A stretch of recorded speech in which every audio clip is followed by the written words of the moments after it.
On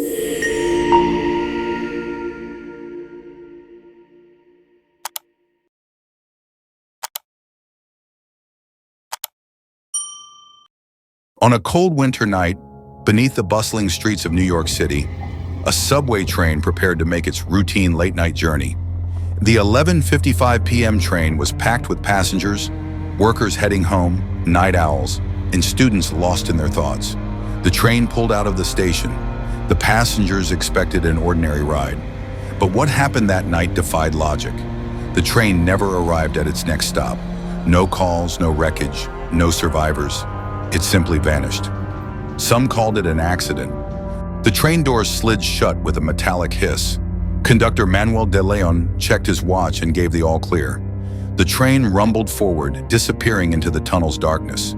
The passengers barely noticed the flickering lights overhead. They should have. Inside the train, the air suddenly turned cold. The lights flickered, once, twice, before plunging the entire train into complete blackness. A screeching sound, like metal tearing against itself, echoed through the cars. Then, silence. At the MTA control center, Matt Reeves stared at the screen. The 11:55 p.m. train was moving along its route until it blinked out. "Did we just lose a train?" he muttered. His colleagues rushed to check their systems, but the tracks ahead were empty. There was no train. A maintenance crew was dispatched. They found nothing. No signs of an accident, no derailed cars. The tunnel stretched ahead, silent, undisturbed. The only thing they did find? The faint scent of burnt metal hanging in the air. Families called in, desperate for answers. "My husband was on that train. My daughter texted me before it left. Now she's gone." 57 passengers had boarded. None of them returned. Most people moved on. Ava Sinclair didn't. A journalist known for chasing the truth, Ava began digging through archives. What she found chilled her to the bone. This had happened before. An identical case had been buried in old newspapers. In 1952, a train disappeared in the exact same tunnel. The official report claimed a technical malfunction, but survivors' families swore they had received letters written in the past, warning them not to take the train. Ava wasn't afraid. She teamed up with an urban explorer, Carter Lang, to venture into the tunnels. Deep underground, they found an unmapped track leading in a direction that wasn't recorded. The deeper they went, the heavier the air became. And then the whispers began.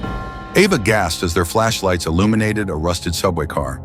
Inside, newspapers from 1952 were scattered across the seats. The dust was thick, except for one set of fresh footprints. Something or someone had been there recently. Ava gasped as their flashlights illuminated a rusted subway car. Inside, newspapers from 1952 were scattered across the seats.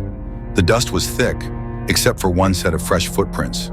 Something or someone had been there recently. A shadow moved in the train's doorway. Ava's breath hitched as a man stepped forward. Manuel de Leon, the missing conductor. He looked exactly as he had the night the train vanished. "You shouldn't be here," he whispered. Ava and Carter pieced it together. The train hadn't just disappeared, it had slipped through time. Every few decades, the tunnel would pull in a train, trapping its passengers in an endless loop. Ava pulled out a rusted letter from the abandoned train car. The ink was faded but still legible. "Do not take the 11:55 p.m. train. We are still here." The signature? One of the missing passengers from 1952. They had one chance. The next 11:55 p.m. train was scheduled to leave tonight. Ava knew if she didn't stop it, history would repeat itself. She ran to the platform, screaming for people to get off the train. Some ignored her, some laughed. The doors slid shut. The train rumbled forward, the lights flickered. And then darkness. The train was gone. Carter waited for Ava at the station. She never returned. But a week later, he received a package. Inside was an old black and white photograph, dated 1952.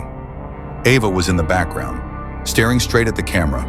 On the back of the photo, a message was scrawled in faded ink. "Do not ignore the signs.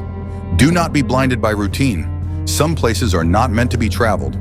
For years, people whispered about the vanished train, but most moved on. They took the same routes, ignored the warning signs, followed the same paths without questioning. And this is the lesson.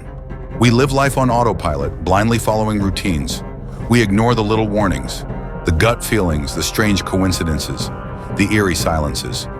But sometimes the ordinary hides something far more dangerous. And sometimes, when you're not paying attention, you don't realize you've stepped onto the wrong train until it's too late.